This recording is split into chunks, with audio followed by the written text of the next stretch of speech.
Wala pa makabawi gikan sa epekto sa pandemya kaniadtong 2019 ang pipila ka residente sa nasod. Mao kini ang pagulagway ni Jana Reyes. Bisan kini suportado ang nahimong sugyot sa Department of Health nga si Secretary Ted Herbosa kay Presidenteng Ferdinand Marcos Jr. kagahapong adlaw Enero 17 sa pagsuspinde una sa 5% hike contribution sa Philippine Health Insurance Corporation. Ang tao mo gud pigado ang gud nya alang dili ta dayon makakuan ba makakuan sang pambayad kay kuan magud sa panahon gani mahal tanan pati bugas mahal nya bisod ang tao sa opinion lang ako.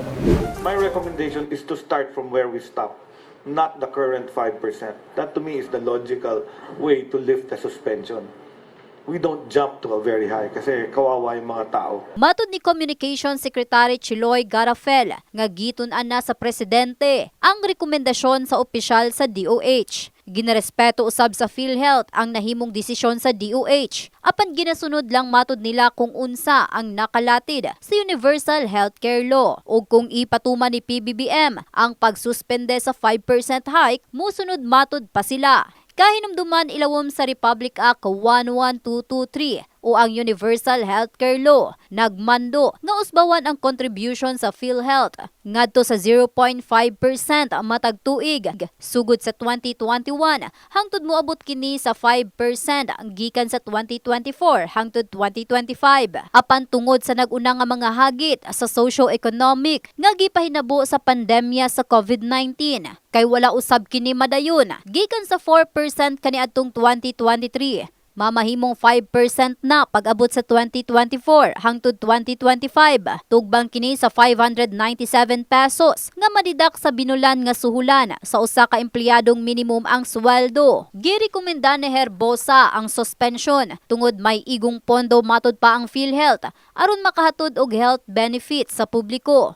Dili usab kini matud pa makaapekto sa paghatod og serbisyo sa PhilHealth kung madilatar ang pagpatuman sa premium hike. Matud ni Herbosa, higayon matud pa musupak si Presidenteng Marcos. Kinahanglan ipatuman pagihapon ang napending nga 4.5% premium hike kaniadtong 2023.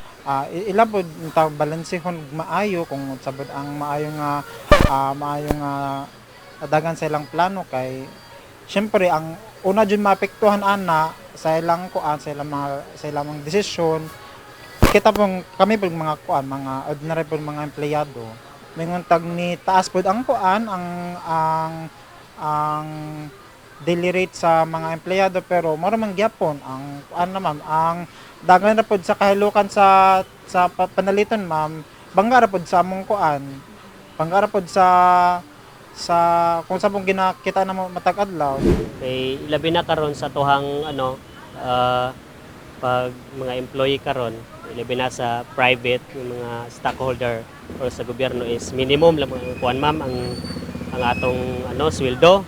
So bawasan pa sa ma'am kung para sa kwa is murag dili ko yun nang bawasan kay although okay man siya kay makatabang punta sa atong mga isig ka tao nato pero dako mag-budget ang atong PhilHealth ma'am, dako magpundo yata nganong kuanon pa man kung para sa kampanya. In the heart of changing lives, kini si Russell Jean Mantile sa Brigada News Jensen, Brigada News.